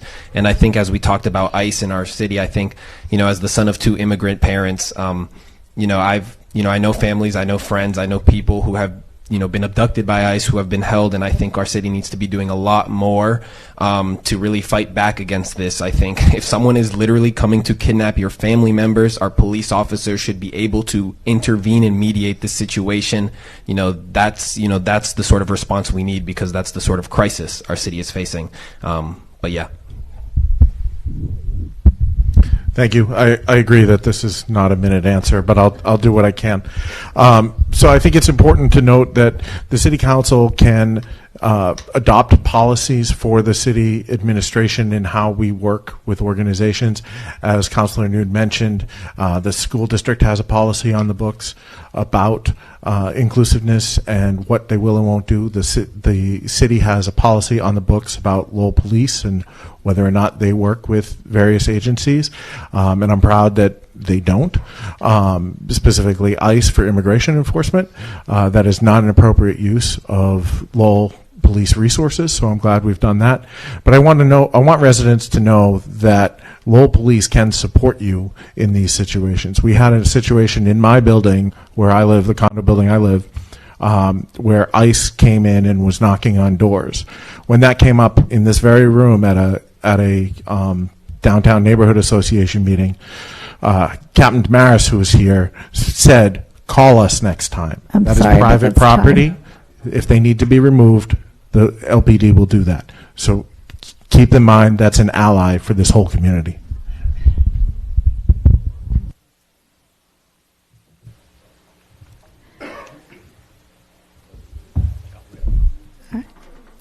For our third question on education, as we have seen with most recently with the mold problems at the Pawtucketville, school building safety and maintenance is a recurring issue in Lowell. Many constituents feel that the city has not been sufficiently responsive to complaints. What steps would you take to restore trust that our city's school buildings are habitable and that maintenance issues will be addressed in a timely manner? And we're going to be starting with Sean. Well, as somebody that was very recently teaching in the basement of the 1922 building at Lowell High School, yeah. One of the things that we need to do is that we need to acknowledge the problem. We're getting there. Councilor Mercier acknowledged the problem earlier. We have roofs that are leaking. We have boilers that are broken. We have mold and weird pipes with potentially asbestos stuff wrapped around them. We also need, for an immediate next step, 311 has been great for the city. I would love to see something specifically targeting the schools, so for school staff and for parents and for high school age kids who can use a smartphone. The 311 system is great, but something really streamlined and dedicated that looks just at the school building. Because we have kids that run around and will take a picture of a problem, right? We have parents that hear about the problem. We have staff that hear about the problem. And streamlining that reporting like we've done for potholes, I think, would be a great step in finding them quickly. Time. Thank you very much. I can sense your frustration, and I know we're right on the same page with this one. The parents and teachers at the Pawtucketville Memorial School some years ago asked the council to come and listen to the neighborhood and the parents whose children go to the Pawtucketville Memorial School with the mold and the roof leaking and this, that, and the other. We had people there that were maintenance people from the school department. We had the DPW there. It went on and on and on. It was very, very frustrating. They fixed it. It still persisted. They went back. It was like, we on the council are only as good as the people that we have the manager direct to do the job. And if they can't do it or they don't do it properly, it reflects on us. As you can see, you're very upset with the council when we do our best to get things done, and it just takes so long, like it's never going to happen. And I'm going right here. Thank you. Thank you for the questions. I do share the frustrations of teachers and parents in Pawtucket school, and as well as any other school that have room or mold or repair need to be done. I know that we've done a lot with these administrations, and I know also that there's more need to be done. I also believe too is that learning will not take place when teachers, students don't feel safe in the environment that they at. So working together with the school committee going forward, we need to address all those and all those. I know the administration has been an ongoing apply for more funding from the state, from the school in terms of MSBA funding to repair roof, heating, and so on and so forth. So thank you. My answer would be, it would sort of go back to the school committee and city council relationships, and that's restoring the funding that they've taken away over time. As soon as that state funding kicked in, the city council, they took the opportunity to cut funding along with it. So we need to bring that up to par and not only restore, but increase that funding. Money makes things happen. We all know this in our own lives and institutionally. So that's it. Thank you. Councillor Mercier mentioned all the effort that the city have done to improve the infrastructure of the school department, along with mechanicals and all of that.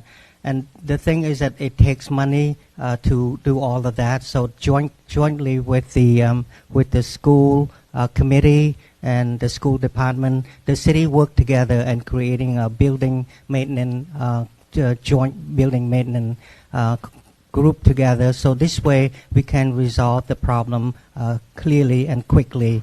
So I also think that moving forward, we also need to allow parents and allow teachers to have access to reporting some issue at the school, because oftentimes the teacher would say, I'm afraid to speak up because I don't want to be retaliated. So we need to find a way for safe reporting by the teacher and the parent of problem in school when they see it. Thank you.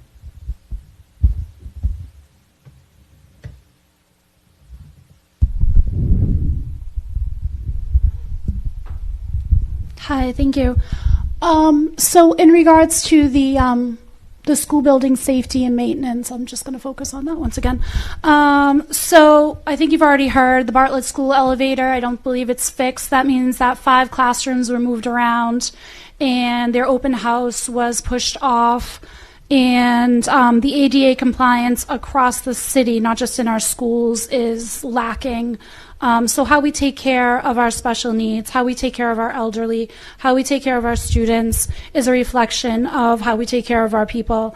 Can we ask UMass Lowell to help, maybe have some of our classrooms in their brand new, beautiful buildings while we have dilapidated schools? We have Middlesex Community College, we have UMass Lowell, they're taking over half the city, and yet our schools are dilapidated. I took pictures, they're awful. We have some beautiful ones, but it's sparsely around. We used ARPA money to put up playgrounds in neighborhoods I would think didn't really need that $1 million. We want to be a 5-year destination. That's time, please. Hello. I know it's hard. Now you know how we feel when we speak at City Council. You got 3 minutes. Not always. I think like Ozo said, I think, and some others have reiterated throughout, I think we just need to be properly funding our schools. I think, let's look at the high school, for example. I think if you're not funding repairs enough sufficiently over the years, like, you know, lo and behold, you'll have hundreds and hundreds of millions of dollars of repairs to do, and including surprise repairs. So I think we need to be getting on top of these problems and making sure we're also funding our schools so that we can do repairs. And also, as Vesna said, I think also there's a lot of problems, and I think we should be pushing our state reps to, you know, work with the appropriate, you know, forces and organizations so our city can get the proper amount of money that it requires, because our schools have a lot of needs. Yeah. Thank you. So this is a multifaceted question, like many of them tonight.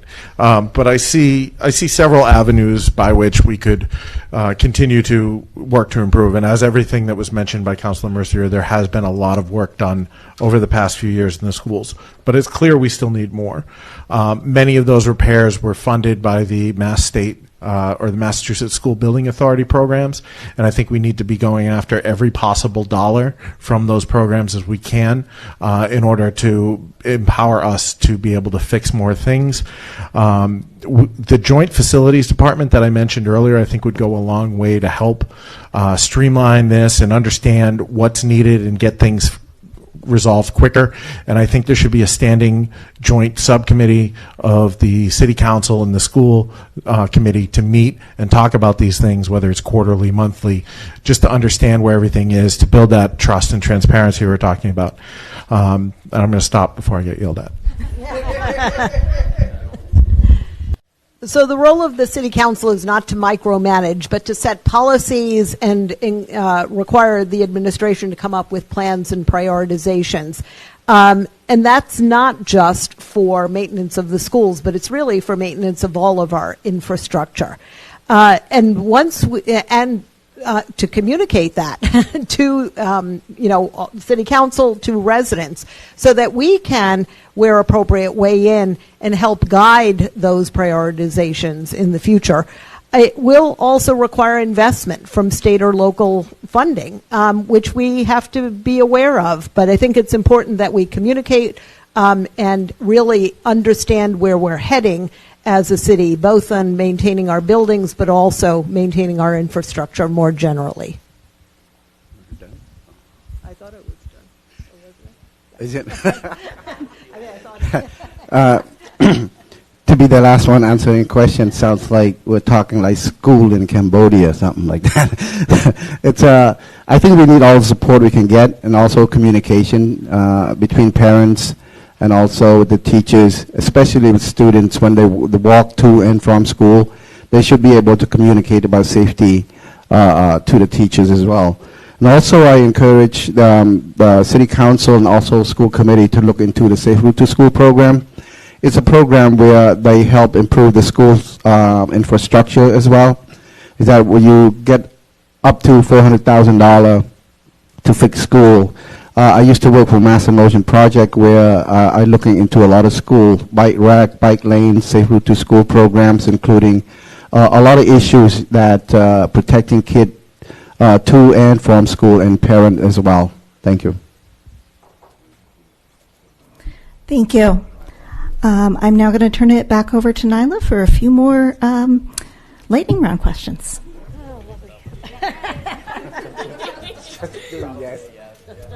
Hi again, my name is Neela, third time seeing you. So just a reminder to our candidates that not everyone in the back can see when you raise it up, so just making sure we get it nice and high so everyone in the back can see your answers would be great. Shorter amount of questions this time, and I'm going to take it nice and slow to be nice to our interpreters. So, question number 1 is, should the City Council commit to fully funding school buildings maintenance in the annual capital plan? Nice and high, nice and high, nice and high. Guys, straight up elbow. Like we're in school, we got to keep our hands nice and high if we want to get an answer. Number 2, should the City Council prioritize energy efficiency upgrades in school buildings as part of climate goals? Number 3, do you believe that Lowell should commit to a minimum level funding public schools each year? Nice and high, I will remind you each time. Number 4, would you support requiring the relevant departments to provide an annual itemized list of the city's maintenance of effort contributions to Lowell Public Schools, including detailed cost breakdowns to the school committee and the public? I appreciate those nice high arms. Number 5, would you support incentives for city employees, including teachers, to live in Lowell, such as housing assisting programs?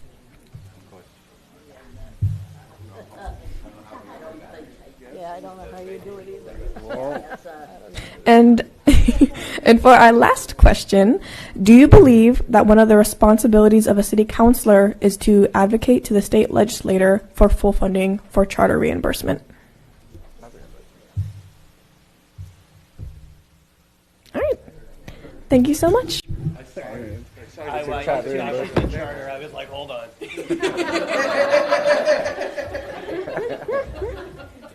We took it easy on you with that question. Could have gone harder. But anyway, so thank you all so much. I could sense a little frustration that 1 minute wasn't enough, but we just scratched the surface of a lot of important questions and issues, and we had a lot of you RSVP to this, which is amazing, right? So we really appreciate that you all kept it on track for us.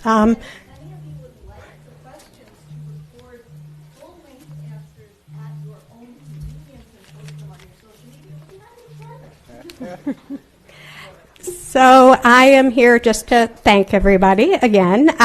So just to name the different organizations that helped plan this, along with Lowell Education Justice Alliance, which I'm a part of, is Fortaleza, which is another education-based group for Latino students and families, the Latinx Center for Community Empowerment, Lowell Alliance.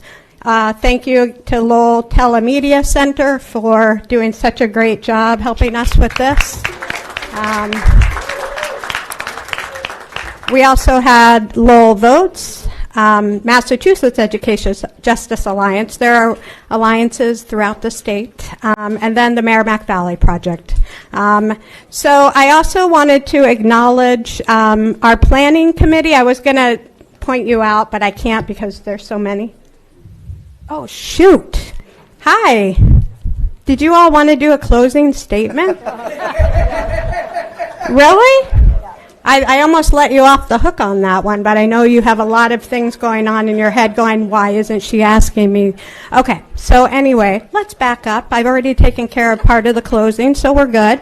And I think we're going to go the opposite direction, all right? So again, 1 minute, your closing thoughts for this event.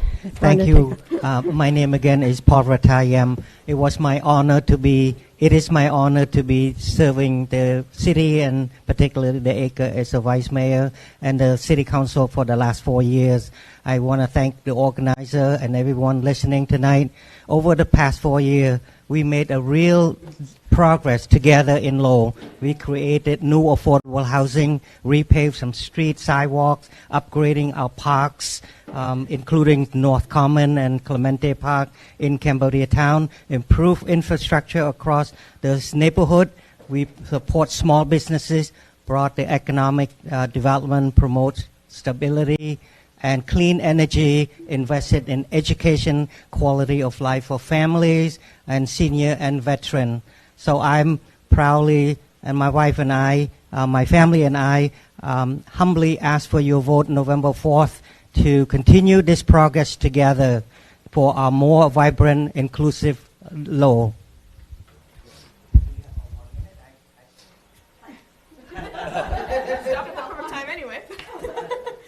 Thank you, everybody. Ozo. So I didn't have anything prepared here, but a lot of what I stand for is, I guess, poverty alleviation initiatives, trying to tackle the income disparities that are so prevalent in our city through any means possible, through and different things like art, sports, things like this, to where we're not, we have a rich community here, but it's not being tapped into properly, and it's not like these, I guess these segments and a lot of other segments of our community are not being mobilized properly. There are people's abilities just being wasted, and that's no more obvious than on the streets of Lowell. Each and every day I speak with people. These are my friends. I speak with people who are brilliant. We need to help people help themselves so that it can help everybody else, and you know, turn people into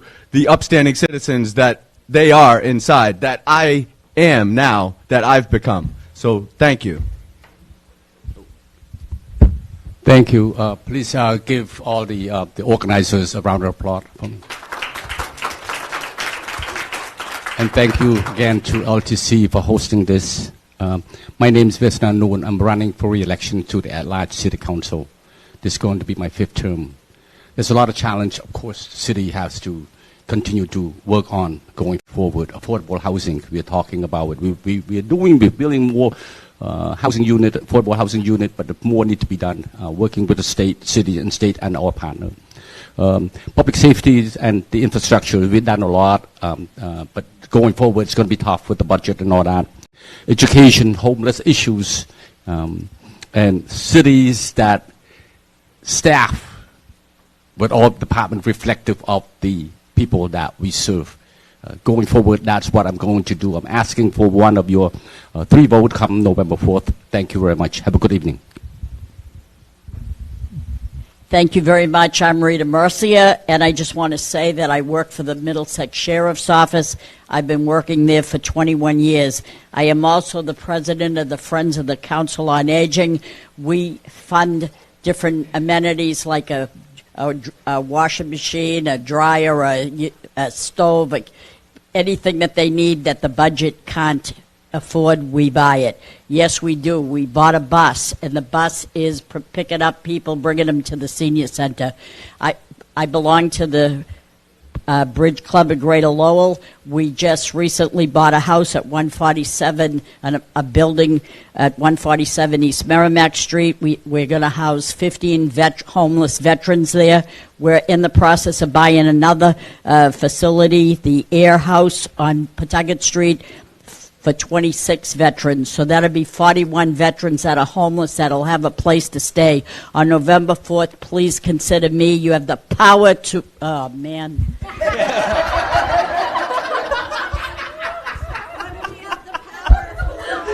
Look, the world may never know. Thank you. Thank you to Councilor Noon for giving me the opportunity to stand up and stretch my legs. So my name is Sean McDonough. I live on Market Street with my wife and 1-year-old son. I am a special education teacher at Lowell High School. I only have a minute. I have to speak fast. My wife also teaches at the high school. Because I'm a teacher at Lowell High School, it's important to say that I would save $25,000 if I'm elected, because you can't get paid twice. That's honestly a really big point here. I'm a fairly normal person with, I think, good politics. I think ICE is bad. I just want to say that one more time. And I would like to be an active voice for our neighborhood, for making sure that we have the same access to green space and public amenity that we have in other neighborhoods, that we have parking that makes sense. And I have 10 seconds. Rita said it earlier, so I'm going to say it again. I'm also proud to be endorsed by the Merrimack Valley Central Labor Council. Please vote for Sean McDonough for District 4. Thank you. Thank you. I'm new here, so I'm going to run through this thing really quickly. First of all, I'm basically born 4 months into politics, so let me get into the politics first, though. My name is Sidney Liang. I'm running for District 7. Please vote for me November 4th. I'm going to be running for District 7. I'm not running for mayor. I'm not running for vice mayor. I'm going to be your voice, your arms, your legs. I will take care of you. So please vote for me November 4th, Tuesday. Thank you. So thank you, everybody. I'm Belinda Duran, running for City Council in District 3. Sound bites don't solve problems, but collaboration and communication do. So let's talk. Reach out to me through my website, Belinda4Belvedere.com. And what you'll find is that I'm prepared. I know Lowell. I'm professional. I show up and do the work. I showed up here, as did all of my colleagues. I am positive. I love Lowell, and I know we are a wonderful city. So I'd love to learn from all of you. I listen, I learn, and as I said, I show up and do the work, and I want to learn from you. Thank you.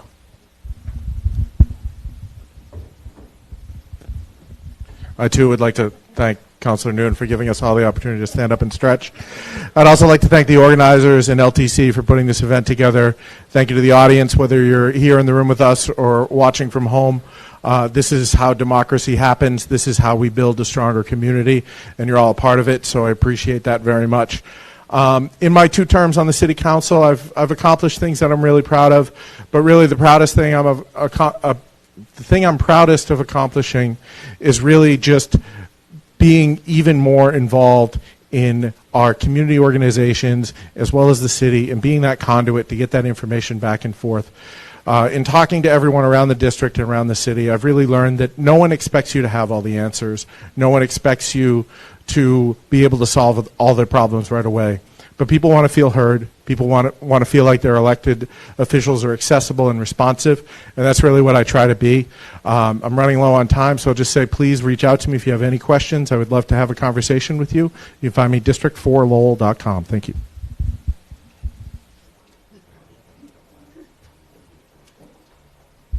Hi, everyone. My name is Marcos Antonio Candido Jr. I'm one of the candidates for District 8 for City Council.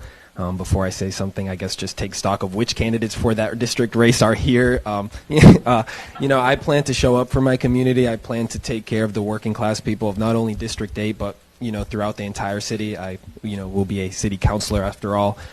Again, my platform is about affordable housing. We need more housing opportunities. Our families are struggling. People are being displaced. Our homelessness crisis is worsening. We need to grow our tax base. I mean, it's a clear solution to a lot of our problems. We need better public transit. People are struggling to be able to get around. They can't live without a car. Our streets are we're not really connected as communities. If we really want to improve our city and boost our local economy, we need better public transit yesterday. And lastly, we need to properly fund our schools. Cutting millions of dollars every year is a good way to put your city in a death spiral. So please vote for me Tuesday, November 4th. And I'd love to be a strong working class fighter for District 8 and everyone in the city. Thank you.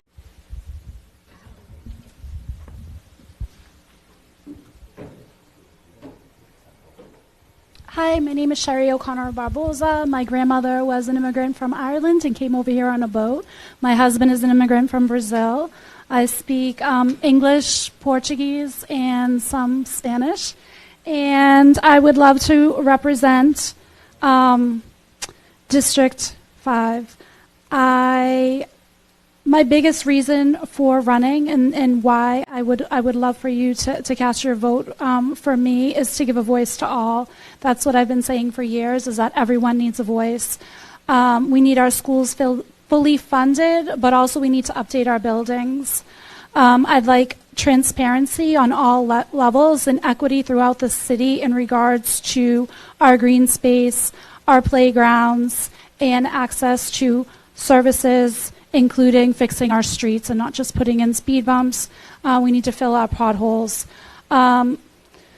The elderly, the disabled, the working class for before and after school care, renters unhoused. Thank you. Coming up against that 1 minute again. So I'm just going to finish my conclusion that I started. So again, thank you all for being here. What a great crowd that you all showed up for this. It's really important. I want to thank everybody here and everyone watching for coming. Thank you. And can I just have the planning committee raise your hand, because a lot of people put a lot of work into this. Thank you all. And also, very big thank you to our interpreters for putting up with all our rapid fire questions. Saweth and Claudio, thank you very much. I don't know if we have a few minutes for people as they're leaving to grab food. Yes? Okay. So, and if you grab some food, ask some questions, elaborate on the questions you weren't able to elaborate on. So thank you all.